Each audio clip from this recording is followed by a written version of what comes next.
Good morning, everybody. Welcome back to Digital Perspectives. I'm Brad Kimes. You can follow me on Twitter above at the top of the screen at Backup Bradley and everything we're talking about here.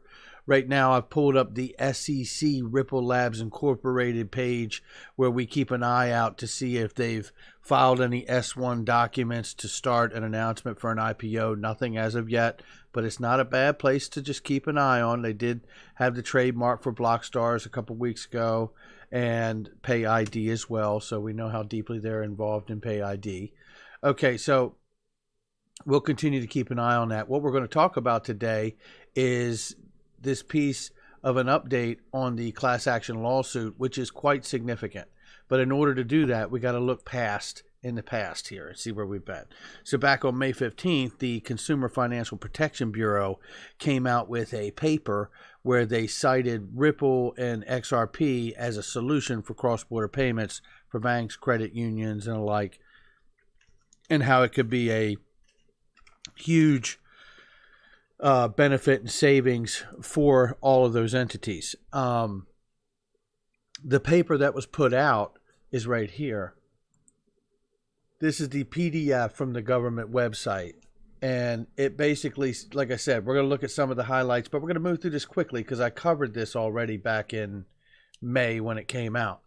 But nevertheless, we're going to talk about this and a few things, and it's very pertinent to what's going on in the class action lawsuit. So I'm not going to move through this document, just show you that it is the PDF. I will put this PDF in the comment section below so you all can take a look at it for yourself. The rule goes into effect July 21st this month. So in just another, 10 days? So it's pretty interesting. We'll see. And I'm not suggesting by any stretch that price is going to move on July 21st or July 22nd. So all what I'm saying is that as far as the Consumer Financial Protection Bureau is concerned, they consider XRP a virtual currency, which is something we've been stressing here heavily on the channel. And they also see it as a new solution from a private company. So the public-private relationship here. So very interesting stuff. But here, it all starts right back here. So let's go back here. So on May 15th, Stuart Alderati came out and talked about the Consumer Financial Protection Bureau believes that Ripple's products could allow banks and credit unions to know the exact final amount of the recipients of remittances will receive before they are sent. And he believes it too. Ripple believes it also. So that was where it all started off, right? And I'm just going to skip ahead so we can all just see some of the things that were in this document really quickly.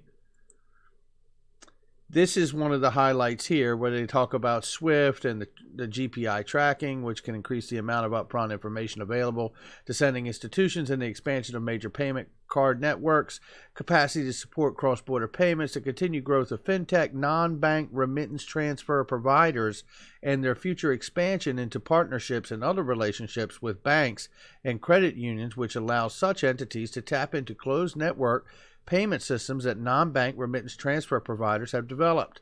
Continued growth and expanding partnerships of virtual currency companies such as Ripple, which offer both payment messaging platform to support cross-border money transfers, as well as virtual currency XRP, which can be used to affect settlement of those transfers.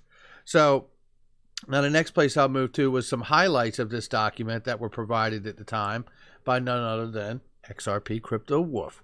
And this has the great highlights in here where you move through it, and there's many more. You can go back and watch this video. You see the title right here. I'll tell you what I'll do. I'll even put this title, this video link and the PDF file in the comment section for all of you to be able to sift through this information, because it is quite pertinent to what we're getting ready to talk about with this class action lawsuit. So I remember not too many days ago, people were talking about this in an article about this being clickbait. Well, I'll tell you what, then why is Ripple using it as a part of the defense to show clarity of what Ripple and XRP actually are? Okay, so that's another point right here. So shout out to XRP Arcade, who's done a great article, as always, on what is happening with the lawsuit. Plaintiffs respond to Ripple's motion to dismiss fraud allegations. Bradley Sostak, the lead plaintiff in the Zakanoff versus Ripple Labs case, has replied to Ripple's motion to dismiss fraud allegations. Ripple moved to dismiss all fraud allegations, claims 4, 6, and 7, against it on June 8th, claiming the plaintiff had not demonstrated how a series of supposedly fraudulent statements made by Garlinghouse and Ripple employees were anything of the kind.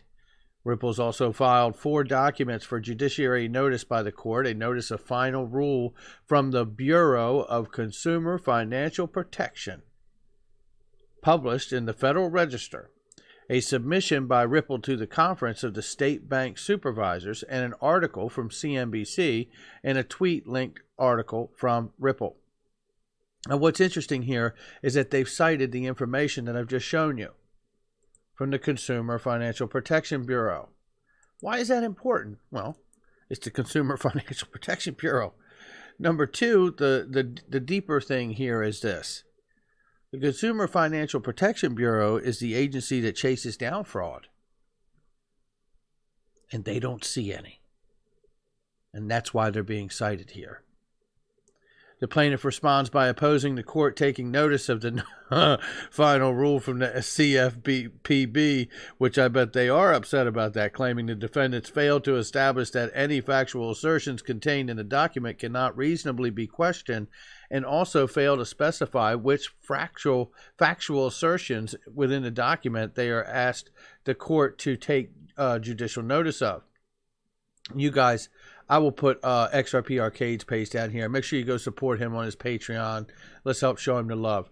CFPB rule indicates the continued growth and expanding partnerships of virtual currency companies such as Ripple, which offer both a payments messaging platform to support cross-border money transfers, as well as virtual currency, XRP, which can be used to effect settlement of those transfers as an example of progress in the remittance transfer market.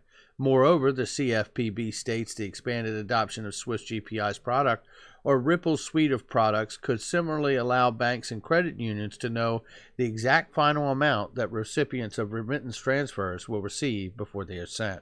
Fraud allegations. Sostak also responded to Ripple's motion to dismiss the fraud allegations by providing more than a dozen alleged misleading statements, particularly pleading who made them, when they were made, and where. Obviously, all of this is, in my eyes, falling extremely short. And here's his Patreon link at the bottom. I'll provide all 3 of these things. The PDF, the video that I actually covered, the original news of the the Consumer Financial Protection Bureau, and Leonidas's page here so you can support him. But, to be clear, just to add on to this, Sostak and company here, the Zakanoff crew, have changed their position because they started out wanting to sue them for being a security. They have since changed their position and have now resubmitted to sue them whether XRP is found to be a security or not. I mean, this is just getting almost to the point to where it's like someone just picking up the phone and asking someone else, can you help me figure out how I just want to sue you? I mean, this is really... It's not laughable because it is a serious matter and there's a lot of money, time, and energy put into it. But obviously from somebody observing this, it does seem like the Zakanoff team is losing steam here. Losing steam. We're talking about government agency that is the policeman for banks and fraudulent activity that go after consumer protection. And it is stacking up quite nicely against Zakanoff and really looking strong for Ripple Labs. And then complementing all of this citing of the Consumer Financial Protection Bureau and their findings, and excuse me, and knowing that rule is going to go effective in 10 days from now on the 21st of this month. I'm not, like I said, I'm not suggesting price action because there's a lot of agencies domestically in the United States that are intertwined and have a lot of overlapping jurisdiction. So I just think this is one more, positive thing of reinforcement of understanding that if the CFPB is not seeing a problem for credit unions and banks to see this non-financial institution, Ripple and XRP as a virtual currency, as a better solution going forward, then I really think it's just one more positive thing to put on a feather in your cap when it comes to this class action lawsuit, which I really think is just a joke all the way around. At any rate, that's where we are on that. We got to keep an eye out. This is IPO season. Remember, while all this is happening. Oh, and really quickly, there is a hearing for the motion to dismiss is set for August 26th. I did forget to read that. So we'll keep a lookout for August 26th. And I'll tell you what else we'll keep a lookout for is an IPO.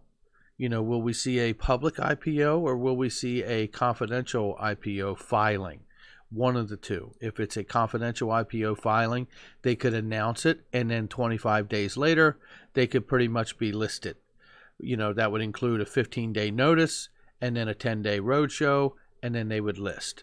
If it's a public filing, then it's going to be a 5 to 6 month prospectus period where everybody gets to look into everything for about a 5 or 6 month period, and then they would list. So not sure which way it'll go, but I know that, you know, from Cryptopolis and a couple others that, you know, July is a really, really prime time for IPOs. And if you look at the list and search for those, matter of fact, let me just give you an idea here. The search list, this is remarkable. When you see this before we go, and you'll want to see this, look at this. This is just from today. Look, the 11th. Now look how many companies are filing. Are you kidding? There's a 10th squeezed in there, but I mean, this is pretty much all from today. And it's 7:51 a.m. I mean, you know, now we're into yesterday, but I mean, you get the idea of how much is happening in this. And obviously, these are IPOs from every area of industry. I don't want to be misleading there either, right? So just understand that too. This is everybody from every layer of business industry that wants to file an IPO. But this is what you have to sift through in order to pay attention and hopefully find something that we try to do every day as much as I can. All right, guys, that's going to do it for me. Make sure you watch the other links in the video, on the other video, get all the details so you can see just how cited Ripple and XRP really are in the Consumer Financial Protection Bureau and what it may actually mean. All right, guys, hit the like and subscribe, share with somebody you know. I'll see you on the next one.